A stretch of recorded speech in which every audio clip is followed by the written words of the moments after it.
Hello and welcome to Kitchen Table Conversation with a Man and Masculine Folks Network, a program of men and peacemakers.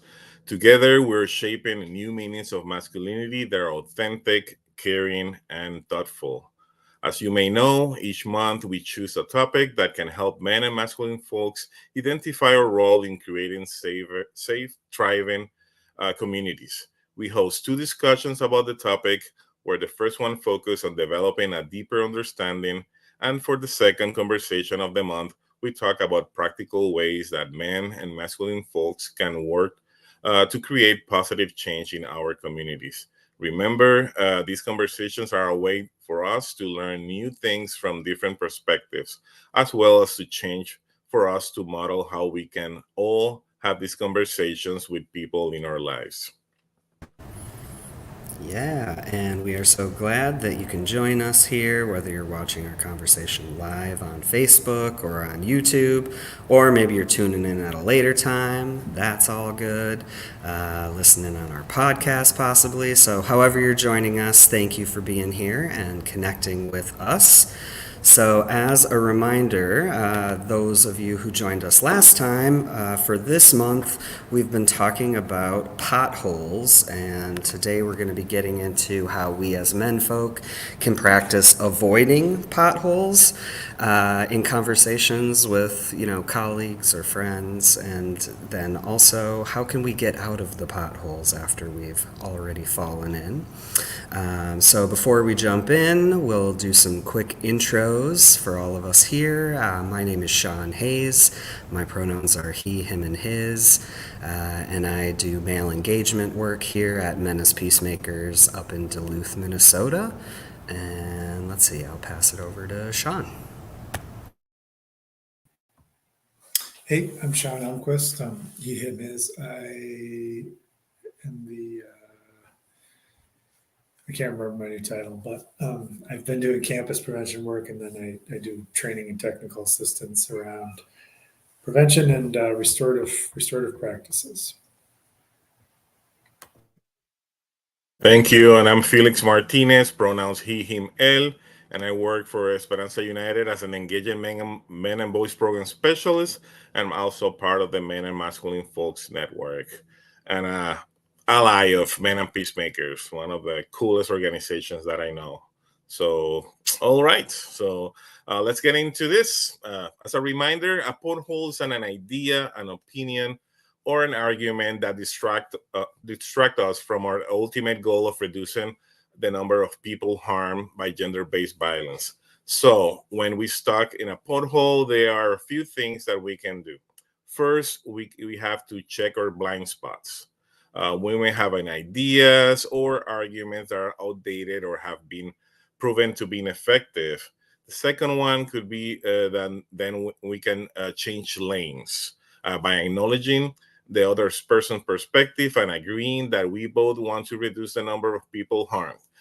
So when we can redirect this conversation back toward generating ideas that will change community level conditions. So to start this conversation, I would love to ask you both this question. So can any of you share a story of a time that you got stuck in a pothole with someone and how you did handle it? So again, story of a time that you got stuck in a pothole with someone and how you did handle that situation. So any of you can start. Feel free to join.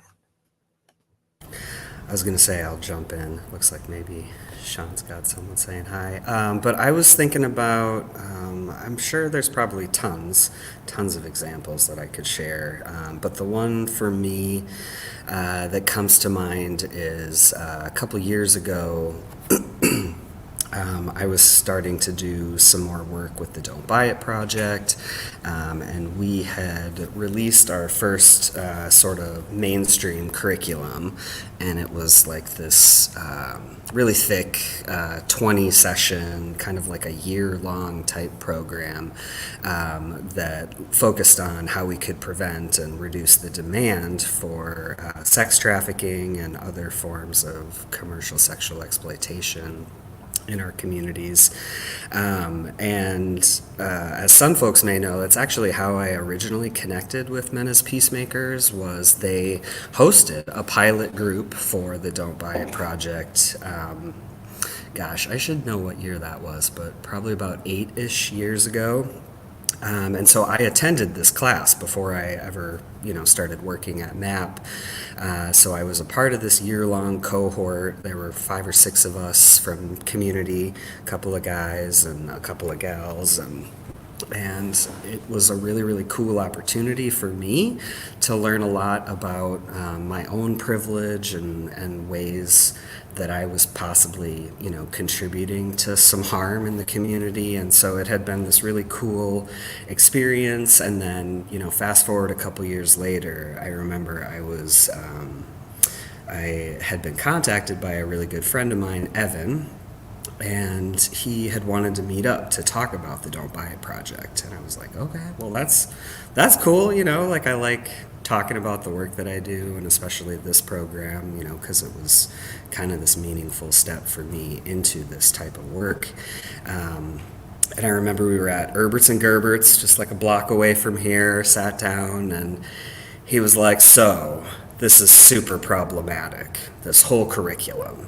And I was like, oh, okay, say more, what do you mean? Like, what is it? Like, this is, been something that's been really helpful for me in my own sort of growth as a man, trying to lean into healthy masculinity. And so, what do you got? And he kind of broke it down for me that the way that we had developed this curriculum, we call it like mainstream for a reason, but one of his biggest critiques was that it really didn't look at the nuances that happen, especially like within the LGBTQ plus community, when it comes to sex work and exploitation, and kind of how all of those things come together and how they impact folks, especially in the trans community.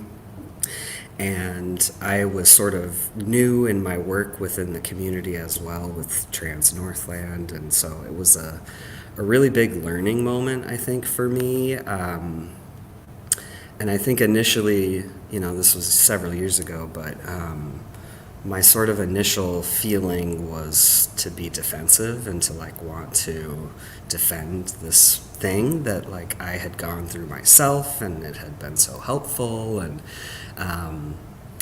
I just kind of remember going back and forth with him about, okay, well, yes, like this doesn't necessarily speak to the specific experiences of trans folks who may be doing sex work or doing survival sex work, however they want to call it. Everybody's different. But it was one of those moments where I was like, oh crap, yeah, we didn't really think about that too much, and how, oftentimes trans folks are unemployed. We struggle, folks in our community struggle to find employment. And then, of course, that impacts folks' ability to have safe housing. And so a lot of times, and Evan, my friend, used to work at one of the local youth houseless shelters here in town. And so he would see constantly, queer and trans youth coming through. And a lot of them had had experiences either doing sex work or,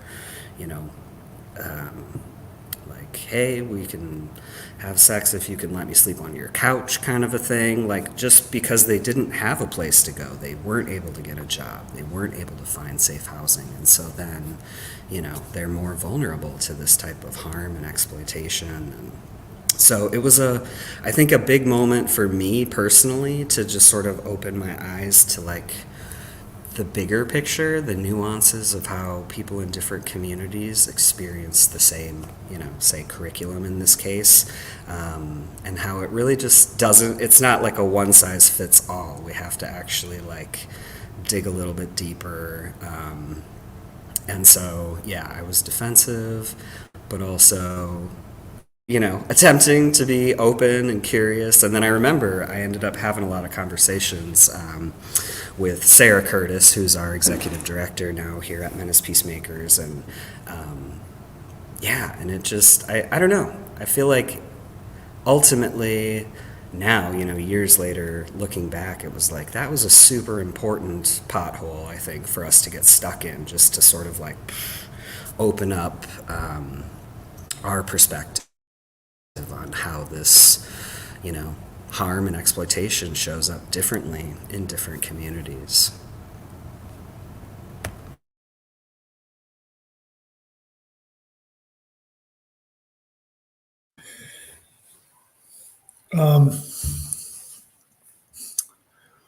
That's a great answer, Sean.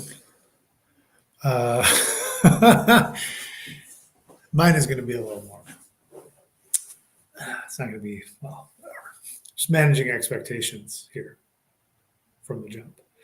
The first thing that comes to mind for me when I think about potholes are like, for one thing, like I'm at a stage in my life where I'm just like really trying to not be the person responsible for the pothole. Just trying to not get in my own way or get in the way of conversations. Like I'm trying to bring in less of my own kind of structures and constructs and kind of try to force fit them into situations and conversations that I'm in. Actually, a lot of this for me just emerged like socially, like in my family and in my relationships. Just it's a changing landscape and like, yeah, things that might have worked when you're 30 don't necessarily work when you're 45. So I'm just kind of trying to adjust to my time of life and how I can be useful. What do I actually believe in? So whatever, I'm in a stage of taking inventory of that, and so I'm very sensitive to like at work when I'm trying to say, for example, I'm working with a young man who has is committed some harm, who's caused some harm in a sexual misconduct setting on a college campus. There's a lot of potholes that can occur in conversations, especially as they get more and more kind of personal and they get heavier and more into root causes of why this behavior might be happening. And I have a tendency to just like fill up the silence with being like, "Well, when I was your age," and it's very common for people to do that. At first, I was like, "I can't believe I'm doing this," and now it's like I'm 45 years old. Like now, it's like it's a thing people do, and now I can really see why they do it. I mean, it drove me crazy when I was younger, but it's like now I'm like, "Oh, that's why they were doing it," right? I can kind of see the purpose of it, and a lot of it is to like, it's just like you want to give them words. The silence has always made me uncomfortable. And in this particular case, it's like I'm the one responsible for it. Like I'm the one asking these questions that people don't want to answer, these kind of things. So I'm just trying to just be like, this isn't about me. This habit of being like, oh, let me, I'll facilitate this conversation. It's like, yeah, just trying to step back from that and like allow things to happen, not feel the need to like ride herd on everything. That's like a big habit change for me. And of course, like as soon as you shut up, like things start to emerge. If you just withhold your thoughts for a few awkward seconds, somebody might start talking. All they really needed was a little bit of time to gather their thoughts or those kind of things. And this might seem really self-evident, but it's a bleeding edge for me. It's like I'm learning how to do it. And so I think all that to say, like that can really avoid the potholes that I'm creating. But that, is different than when in a restorative practice type of setting where somebody who's got patterns of behavior that have caused a lot of harm and are based on power and control, and they're trying to do them here in your conversation. And, or they're just, that's a big pothole. It's like, well, I feel entitled to controlling where someone else's body is in time and space. That's what is required to be in a relationship with me. It's like, okay, well, that's a deeply held belief and it's causing a lot of problems. And like, I can see that. And maybe some other people here in the circle can see that. But, this person that we're trying to address their behavior is just like sometimes it might seem like it's impossible for them to see that. And that to me is like definitionally like what I think of when I think of a pothole, a real impasse. And so to answer the question, like I think there are times when you have to make the call. Can this impasse be transcended? Or are we just going to stay here in this impasse? And so I think like getting out of that pothole sometimes means like, okay, I accept your belief. I wish I could change it, but in good faith, I'm going to accept your terms and we'll move from there. The new context that's created by, us not spending all of our time trying to change your deeply held belief. And some people might totally disagree with that, but for me, it's like, all right, well, how can we work with this? And sometimes that means just focusing on behavior. How do we reduce the harm that this person is causing? How can we convince them another way that this behavior is detrimental even to their own best interest or their own project? Basically appealing to their self-interest, and at the expense of making them do the right thing, and insofar as I conceive of it. And I don't know if I'm making any sense, but it's a really big question. And it's like when you're really getting into some of this stuff, it's like sometimes getting out of that pothole means like, fine, let's just get out of the car. We're getting out of the car. Forget it. We'll walk. Whatever. That's my mixed metaphor that I'm throwing into there. I like what you said there, though, Sean, about like the point where you're like, you're stuck, and it made me think of my family, and then it makes me think of like politics in the U.S. right now as a whole too, where it's just like on the surface, no one can agree. We've got these two sides that are just like, this is the way our country should run, this is how it should run, and we can't. Like, it just seems like we continuously are stuck, and how can we just like get out of the car and like readjust? I think that's super helpful for me, at least, to think about when I'm in these moments of conversations with family who, have different perspectives on a lot of things. And it's like, that's a core belief of mine, is like that we can be in relationship with people even when we have some of those things that are really hard to figure out or hard to get around, or like you just can't fix it. And then how do we like stay connected and still like have care and accountability and all of that for one another? Absolutely. I agree with both of you. And when I think about buttholes at me, I think with Sean Elmquist, really, I was listening to him. I was just thinking that's pretty much the same example I was trying to bring a little bit. It's those societal expectations. For example, when I was growing up, uh, all of them did not allow me to be the man I wanted to be, because they forced me to behave in ways that were unhealthy, that caused harm, and at the end keep me stuck in the pothole, just because it made me suppress my emotions, and promote aggression and violence in the search of power and attention and acceptance that I was probably looking at that age when you're young and you're trying to figure things out. And I'm going this way because I also understand there's probably some new people listen to this, and probably for us that we're doing the work, probably our perspective a little bit different. But I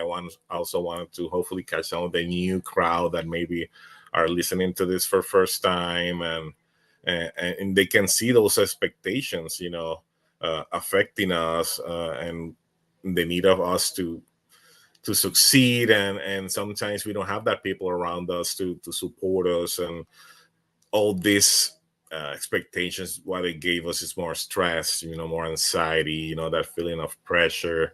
And it's hard when you don't have a good surround system. So when I look at the question and I think, how did I handle it? I'm not gonna lie to you, it was really hard. Situation make me silent. That's what Sean said. Just because you don't know what to do, maybe you never had this conversation before, and not having that support, to help me understand that situation, and in order to change that, it was really hard. So I had to make that decision, obviously, by myself, and rethink in the friends that I had around me, and to see if those friends are the ones that are going to help me also make that big step. Because at that time, I relied most of the time in my friends, just because I probably didn't have a relationship with my parents. Maybe I was scared of asking them for support and help, because they're gonna say something to me, they're gonna ground me, or something like that. So it's tough, being stuck in potholes. That's the importance of creating safer communities where everybody feels respected, supported, and it can make a huge difference, in the community, a huge difference in how we overcome, hardships as a community too, and the importance of, of also trying to put ourselves in those other situations, to start to rethink and reimagine, uh, different ways to solve problems, and get up these potholes that we're gonna continue, finding in our way, in a way in life. There's not a perfect life, and sometimes I remember feeling, hopeless, scared of the reactions of others. So now that, as an adult, I think, that's not smart to think that way. But at that moment, I was immature. I didn't know how to deal with a lot of things, a lot of problems in life, and yeah, and all that pressure, it helped me and encouraged me to help for other friends in my surrounding, that they have hopefully a different way of thinking, that they didn't necessarily follow those expectations. And I'm not gonna lie to you, there wasn't that many friends like that. But the importance of, you know to ensure that other friends and men and masculine folks have better solutions to their problems through having these conversations, to understanding that these potholes is something that is on the way, but that, you know it is going to depend in the way that we deal with these situations, that we're going to be able to, you know come with better solutions or newer solutions to deal with these type of situations. But yeah, it is, by listening to both of you, it's crazy how similar they are, by listening to probably Sean with his story with, being trans, and the lack of resources and support. I see that also with the Latino community, and I see how my community sometimes gets stuck in those potholes. And probably for me, I say, I know what to do in that moment, but that individual, that stress, that is going through a really hardship, sometimes doesn't allow you to, your mind doesn't allow you to think the right way in that moment. So, uh, I think the support in the community is the key, in this type of situation. Be surrounded about, you know people that they're caring, that they want the best for you, that they want to get, the best version of yourself. And also having this conversation, that's why we have this kitchen table conversation, because we want to show others that having these conversations are possible, and even that sometimes are difficult. At the same time, we need to try to think outside of the box in order to be more brave, more courageous, and look for ways to have these conversations. Maybe going camping with your friends, maybe going fishing and having these conversations, and do it in a way that, you feel comfortable. You're bowling, you're playing baseball. There's plenty of opportunities to do this, and doesn't necessarily sometimes need to be, in a classroom, or doesn't need to be with a doctor or with a psychologist. We can always, even that's a good thing, go to a psychologist. But just to having the conversation, it can make a huge difference. So I encourage everyone to start thinking about the potholes that were stuck, and not be afraid to ask for support and help, because I wish I had all this information when I was growing up, and I had to learn by making mistakes, by doing the wrong things sometimes. But that made me be the person that I'm right now. So I don't see it necessarily like something negative, but I see it like a step in my life to become a better man, a better man of masculine folks that is more caring, that have more empathy for others, and it can really that really want to make a difference with my people and the people around me in order to end gender-based violence. So yeah. Yeah, I really like what you said there, Felix, and it kind of is. It's got my brain thinking about potholes as like being these like mini conflicts too. It's like sort of a general, like our society, or I feel like lots of folks are not really taught about how to deal with conflicts, like within our relationships, whether it's like an intimate relationship or just like friendships or family, right? Like when you get into an argument and then it's like, I should probably not text that person for a couple of days, or like I don't know if things are weird, or like, I mean, for me at least, it's I don't have a lot of experience dealing with conflict, and I'm in this process of learning myself about how you can actually like continue that conversation, rather than, I feel like oftentimes it's like, especially like online, the whole like keyboard warrior thing that happens where everyone's just arguing their points and no minds are being changed. And also like a lot of the times those relationships are broken then, or like, if you've got an uncle who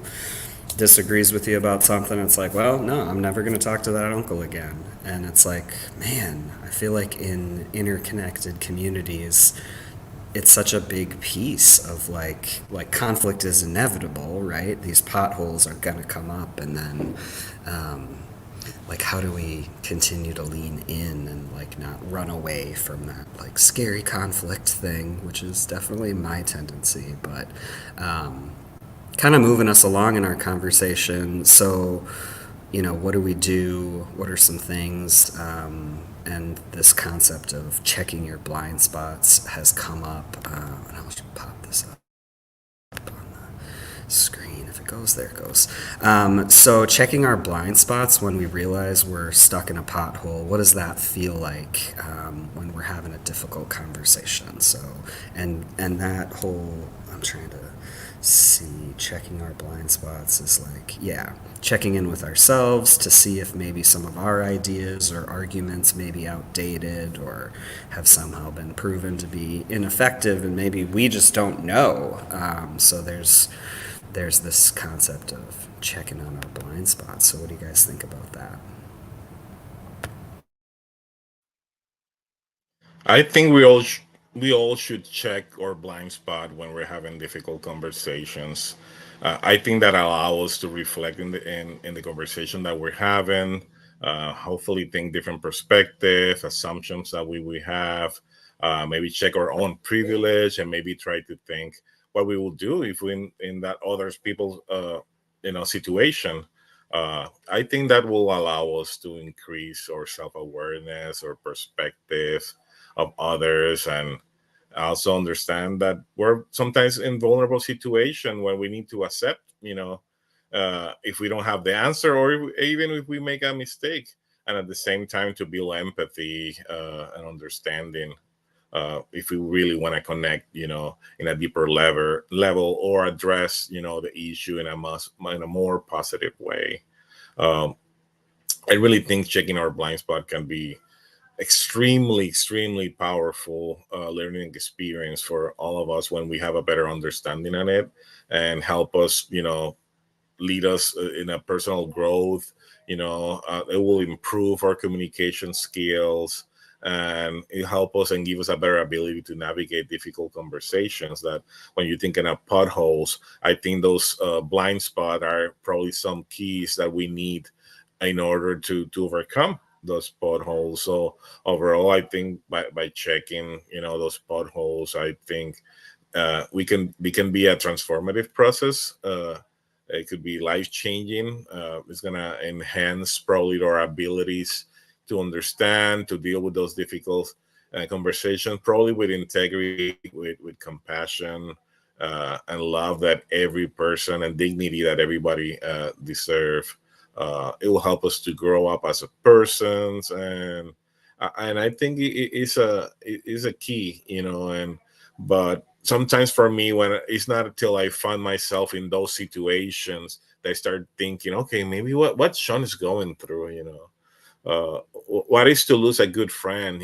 I think when you think about what if I lose a good friend, it's when you start thinking about what I will do. I start to understand how difficult it will be to not have that support system with you, or not to have that loved ones with you. And I always rethink, my all my grandparents are have passed away, and I always think, I would love to have them around me, and share some of the new learnings that I'm learning right now.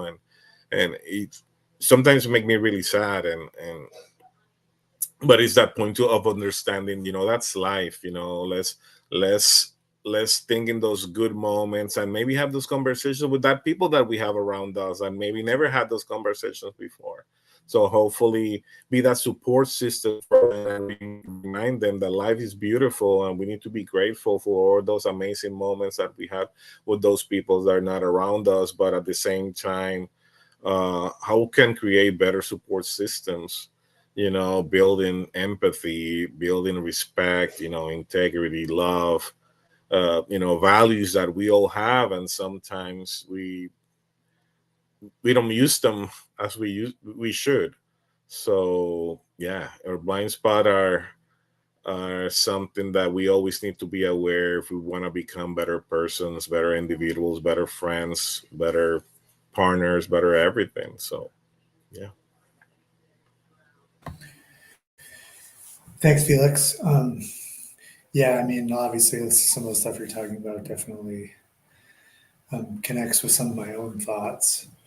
I just have a couple points that have come up from listening to you both around this. One is like, so as far as blind spots, the thing that I've been thinking about, or the way I've been framing this kind of idea of a blind spot, right, is like a distortions. I think this might be like a term from psychology, but distortions, like um, I came to this through just trying to identify my own distortions. Like I think something is like this, but really it's like this. And often they have, when it has anything to do with you, it gets distorted either in a grandiose way or like a negative way. Pretty common, especially for people who've whatever working through some trauma or whatever. There's a lot of distortions. And it makes it really hard to navigate life and relationships. For example, we see distortion, a really common one when we're working with guys in a domestic violence setting, or just whatever, men in general. Relationships in general is like people are jealous. They're like, this person doesn't really love me, and maybe they love someone else. Sometimes that might be a thing that's true. That sucks. And then people don't see it. But more often, they think it's happening and it's not. And this distorted view of reality, they bring it into their relationship. They're talking about it all the time. And the person's like, no, no, no. But then people get tired of reassuring this person. They get tired of trying to correct the distortion. It's a lot of labor. And the distortion just stays intact. No amount of the person telling you that it's a distorted view seems to make it less distorted. The funhouse mirror effect is still there because the call is coming from inside the house. And I have my own experience trying to like identify those things. And it's very complicated because it's like you try to focus on the distortion itself, the projected image, the idea, the perception is what I'm really saying, a perception of something. You're like, well, how I got to change my perception of it. But it's like if the lens that everything is going through, the prism through which all symbols are being refracted back onto you is broken, then you're not going to, it doesn't matter. It's like Plato's cave or something. You're looking at a projection of a projection. And I don't want to get too conceptual here, but you know what I'm saying? Like, it's like, I can't see this clearly. It's like, you got to look right at the thing. Like you got to go right to the source. And that's really hard because it's maybe one of the hardest things to do. And so asking people to do that, they're like, what are you talking about? I don't think I was particularly clear or concise about how I just described it. It's a pretty complicated concept. And maybe we could use metaphors, and maybe we could whatever. People sometimes just work through this over time, and they fix the distortions just by aging out of things. That's kind of one of the gifts of growing older. But sometimes people get older and those distortions just get worse. Certainly see a lot of that. I certainly don't want that for myself. It's very frustrating. And that brings me to my second point, which is this idea of deep time, deeper time. When we're talking about conversations, one of the things that I really try to think about is that everyone's trying to resolve things in the here and now and in the short term. From this conversation, I'd like this person to get from point A to point B. But the way that this stuff really works is that somebody says something to you, you might not even really pick up on it in the moment. You might not show the person who said it to you, might not even know that it was meaningful to you. But it incubates and it gestates and it sinks into you over time, and slowly you integrate it and synthesize it with your own experience. And then you're like, damn, that was true. And now you're on the other side of a thing. And I think that's how real change happens with people. And that can happen through literature, it can happen through conversations. It almost never happens through typing into forums on the internet. There's no deep time there. People already forgot that Donald Trump got shot at. Nobody cares. We're just, things are just flying through. Nothing sticks. So, but in real life, all kinds of things stick and you don't know what it's going to be, you know? And so that brings me to my third point, is just like, this is another like cliche. I feel like, you know, you get older and then you're like, that cliche is true and here's why. But it's like, you know, actions speak louder than words. Like people say this all the time, and guys in circles will say this, like, my biggest value is respect, and I look at what people do and not at what they say. There's like bumper stickers that are like, you know, like words don't mean much to a cowboy like me, or whatever it is. I'm not trying to pick on anybody, but like the thing is there are major limitations to language. A lot of times conversations, it's really about just like sharing space and time with someone and just like processing. And it's not really about what you're saying or if you're landing points or if it's more about just like being together. And in the end, your behavior is going to be what matters. And there's so many millions of examples in our own lives and in the behavior we observe of other people where their words and their actions don't line up. And there's a lot there. And we all want to get to a place where our words and our actions, you know, are happening on the same timeline. And it's hard.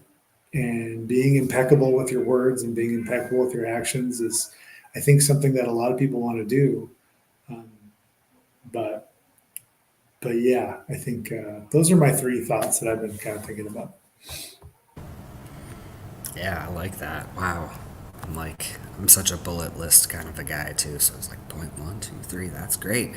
Excellent answer. And I think part of what you were sharing there, Sean, too, about just like it's sort of this natural life process that happens as we get older. It made me think of, it must have been, I don't know, 4 or 5 years ago. And I remember being over at my parents' house one day, and I must have been like, my dad and I were talking about something. I don't remember what it was. I must have asked him like, well, yeah, what do you think about that or something? And he kind of chuckled, and then he was like, oh. I was like, what? And he was like, this is a good sign. You are now moved into this next category where you're realizing you don't know everything. And I was just like, oh, yeah, okay. Because I think when I think about checking my blind spots, or, you know, like kind of trying to be more aware of like maybe some problematic things that I do or ways that I speak to people or whatever it is. And it's, you know, for a long time. And I think this is generally like folks' tendency is like we have whatever belief that we're holding, and like we truly deeply down inside believe that it's right, and that there's no need to really like examine it or to be curious about it. Or, you know, if someone else disagrees, it's like, well, that person's just messed up, and we just keep moving on with our lives. And I think I'm certainly in a point now where it's just like, I don't know the answers. I really don't have many answers these days, and I'm just oftentimes more curious about like, well, what is it? What is it that makes this person believe this thing, or whatever it is we're maybe disagreeing about, or this pothole we're stuck in? It's like I'm just curious, like, how did they get to this place? But then also, it's like it's easier for me to focus on that other person and be like, oh, I wonder why you think that, rather than again just being like, why do I think what how did I get here? Like, what are things I've learned along the way that maybe can shift my perspective, or broaden, or expand my perspective. And then, I mean, it doesn't feel good to be wrong either. Like, I think that's part of it for me does come down to ego, and like, well, no, I know that this thing that I believe is right. And it's all about convincing that other person, or like changing their mind. And I really have to be aware of that tendency in me, because oftentimes I don't even recognize when I'm just like so stuck in this, like, this point is right, I'm right, and I'm holding on to it, and we're gonna stay in this like struggly place. And it's like, well, no, maybe I'm not right. Maybe there are not only one, right answer to something. Maybe there can be multiple truths happening at the same time. And yeah, but it's a hard place to get to, like you said, Sean. It takes a lot of that self-reflection, and opening yourself up to the fact that we just don't know everything, even if we are really passionate about whatever that thing is, based on other folks' experiences, their own experiences with trauma or violence, can really deeply shape how we come at something or come at a problem, and it feels like this stuck place sometimes, but also it's like, oh, there are a lot more options here maybe that I haven't thought of, rather than just wanting to stick with like, I'm right, I know the answer to this question. Wait a minute, I just need to pause. I think that's really what it comes down to for me, is again, like Sean, you said, like, we need to have more time set for these conversations, and not just like expect a quick fix. This is why I love having these conversations. I love what you both of you said. Oh my God, it made me change my way of thinking in a lot of ways. Especially when Sean mentioned about that stuff doesn't sticks anymore. Like give the example of Trump, and it's crazy because, and it's gonna relate to the question that I have right now. Is like how you can change lanes or redirect conversations when our society right now sometimes are not seeing the value of these conversations, or they I don't know if they don't care, or but how we can change lanes or redirect conversation when we're trying to prevent harm, in our communities. I think that's a question that I want to make, and it's a question obviously that we have here. But it's hard when things doesn't stick, when things are probably relevant right now, but tomorrow people already forgot that that was important. Like it happened a lot when you see, someone die, of domestic violence. That first day you can see posts everywhere, people pushing to change the laws to make a difference, but then the next day everyone moved on. And we're not really making the change necessarily because of that, because we're really not having those deep conversations. So going back to the question before I continue destroying the question, what are some ways that we can change lane or redirect conversations back to preventing harm in our communities?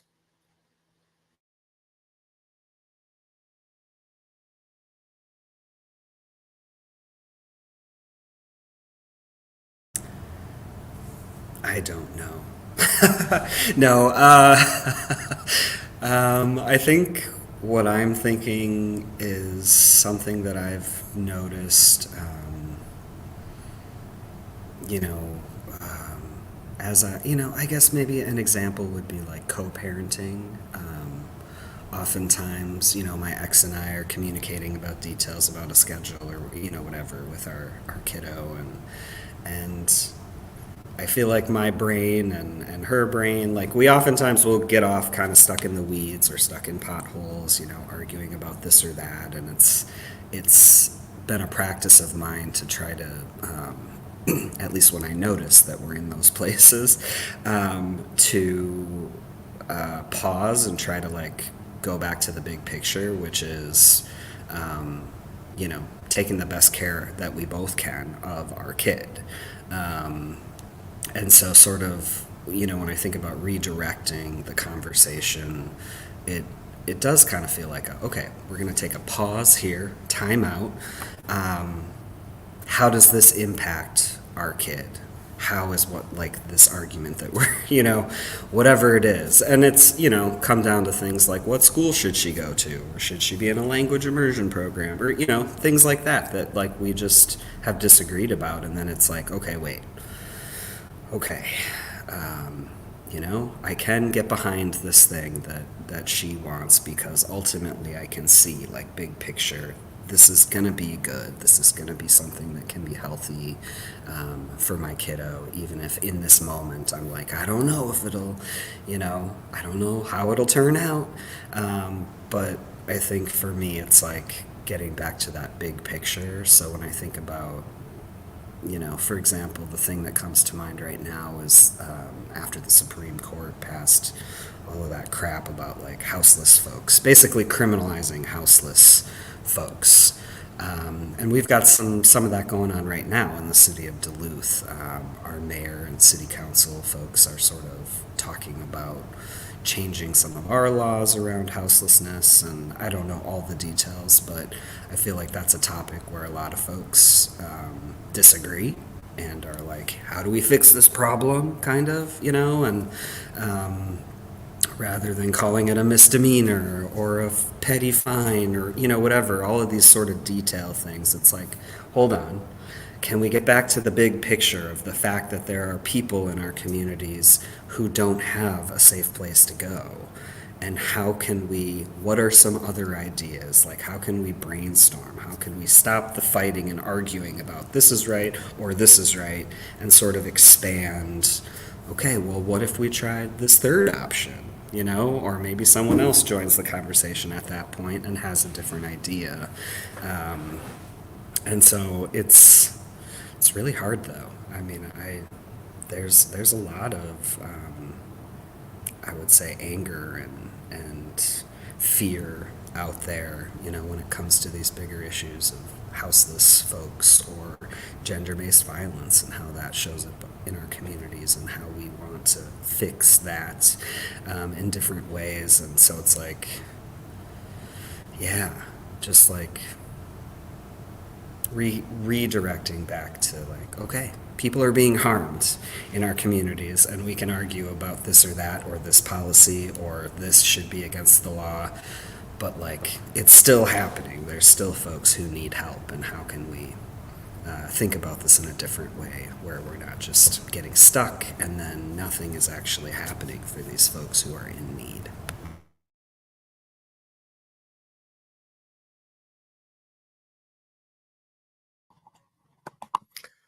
Absolutely, Sean. I agree with you on that. I think when we're trying to change the lane, I think we need to look in strategies, how to have constructive dialogue, show empathy, and bring solutions to, to those difficult conversations that we're having. And you mentioned redirecting, the question. Absolutely, remind the objectives or the conversation. If our goal is the safety of our daughter, obviously just keep always that in mind. Put ourselves aside in order to be sure that we continue focus in that objective. Sometimes is when I think about having conversation. And I'm one of those persons that I start talking about one topic, I go everywhere all the time. That I'm just talking right now of things that I should even focus a little bit more, because it's really hard, because there's so many intersections in all the topics that we discuss, that sometimes it's hard to keep track in one lane, just because there's always people that get affected by that, uh, situation. And sometimes we are the only ones affected, when in reality it's not. But by asking ended questions could be something that can help people uh, understand a little bit more. And I can give you an example, like what we can do together to make our community safer. When you're trying to work with someone, and notice that that person is going in the other way, or is trying to avoid the question. So but it's really difficult. I mean, you need to have really strategies. You really need to be have a good acknowledgement on the topic that you're talking, because it can go everywhere. But at the same time, also when you open it give you opportunity to also listen to other perspective. I think also sharing personal stories, sharing real life examples of the impact that harm cause on you is a good way to uh, un- make them understand the importance of humanizing an issue that probably I am experiencing, and I want probably someone also to understand. And I think that's a big problem sometimes, when you see, like in politics, men talking about reproductive rights on women, and then why don't talk about reproductive, styles, or ways for men, like creating a pill for men or something like that. So sometimes people talk for their own benefit, but sometimes it's not till you put yourself in a different situation that you can uh, understand. But in a conversation, how you can change the lane, so you can redirect those conversations to that point that you're trying to bring. Because even when we have conversation on healthy masculinity, a lot of men, they'll always like to go to different ways.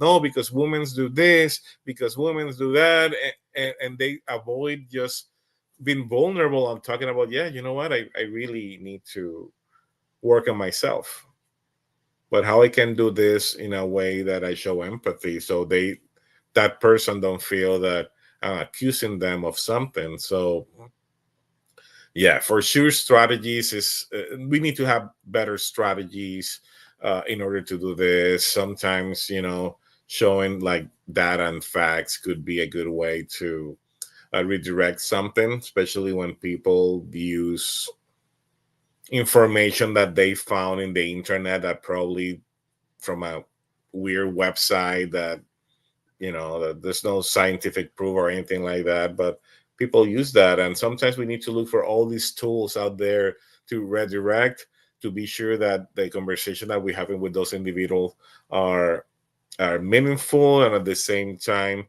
can steer the conversation back toward the crucial aim of prevention harm that we're trying to foster and show in our communities. But this is a difficult, super difficult question for me, because I'm that type of person that I go everywhere in the conversation, and sometimes it's hard for me to stay in one subject. And that's why I think I'm lucky sometimes to have people around me that help me or guide me through those conversations. But yeah, they could be a little bit challenging. And but I think going back to what the things that I mentioned, I think those could be a good techniques to at least to get those conversation together. But yeah, but it could be challenging. And my my example, it could be that so.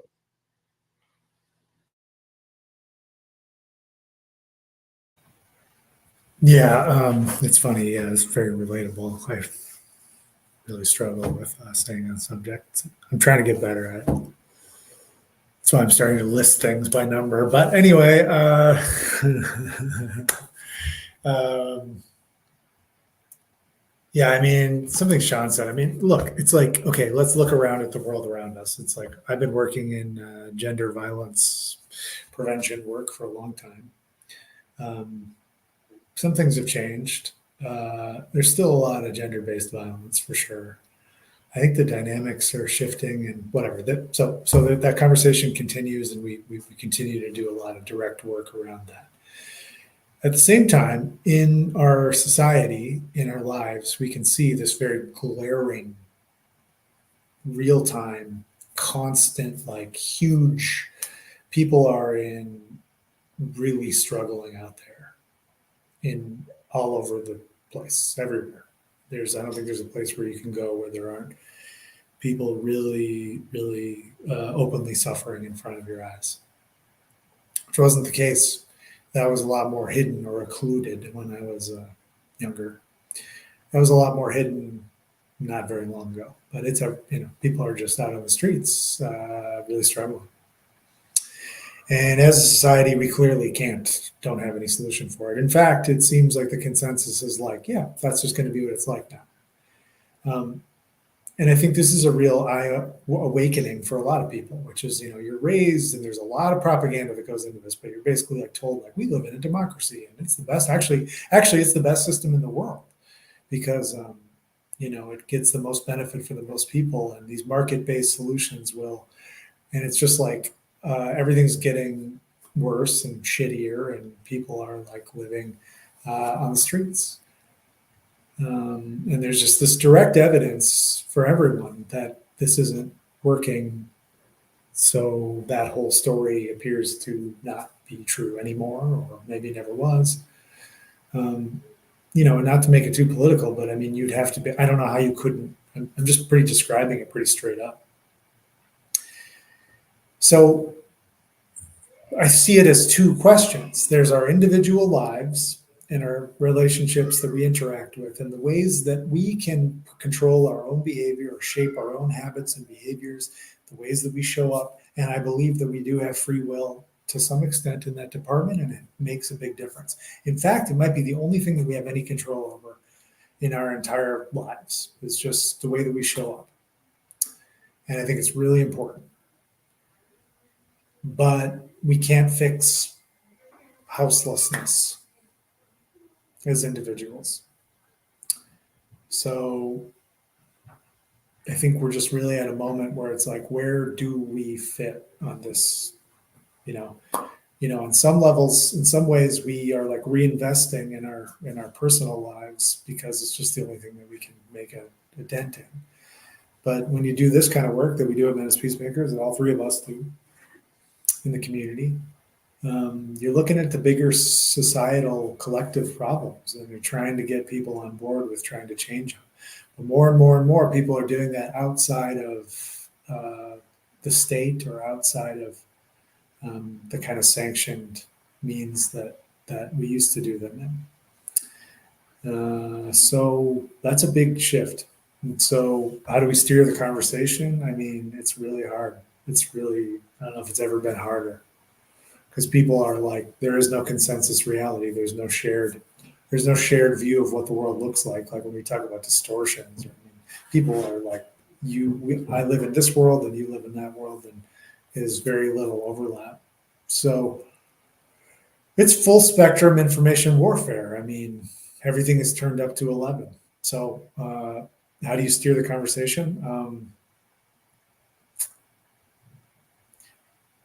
Well, like I said, I think all my answers point in the same direction. It's like I wanted to really be like, we need to like I say things like I've just said, make a speech like that, and hope that people will be like, he's right, we should do this. It's like really in practice, I think I would just be like, all right, let's bring it to the micro level. Let's localize this as much as humanly possible, and then go from there. Because I'm not sure it's super useful to refer to stories that people might not even share. So it's pretty complicated. I don't know. It doesn't seem like it's getting any less complicated.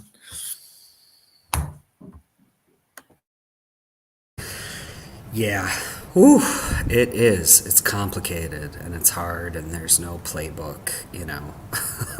I feel like that's what we all really want is like, or at least I'm a process guy, so if someone would just write me up like how to have a really hard conversation, there's all sorts of different resources out there, right, that we can learn from, but I think some of the key things that stand out to me is like, making sure that we are staying connected to our own empathy, being able to hear other folks' stories and experiences and beliefs without trying to just like destroy them as humans. It's like that's sort of my last kind of thought is like when I'm in these conversations where it's like, okay, we're just really not making progress right now, and that's okay. Like I'm glad, I think some of these conversations we can just kind of wrap up, but then like making sure to be like checking in with the person, especially if it's someone that we have some care and love for,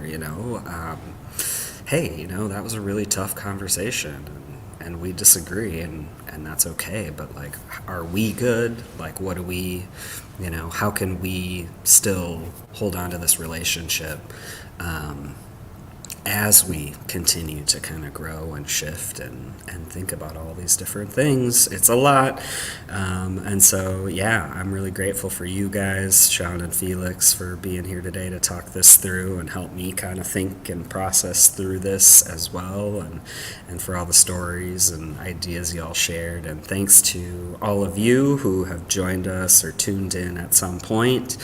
We're glad you're here having these conversations with us. So as a reminder, we're going to wrap it up here. We typically hold these conversations every other Thursday at 12 p.m. Central Standard Time.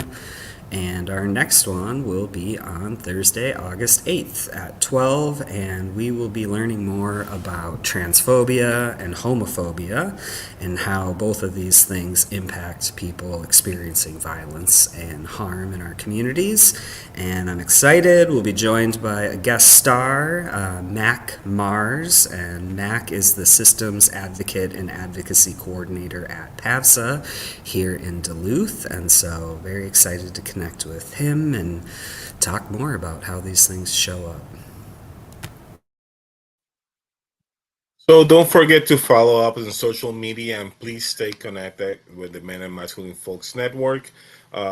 If you can like and follow us at the Men as Peacemakers Facebook page, and you can also subscribe to our YouTube channel. You can also listen to our conversations now in podcast from on Spotify. If you're watching this as part of your virtual training for the Don't Buy It project, please see the description below for instructions about downloading the corresponding discussion and activity guide. And as always, we encourage you all to have a kitchen table conversation like this with your people in your lives.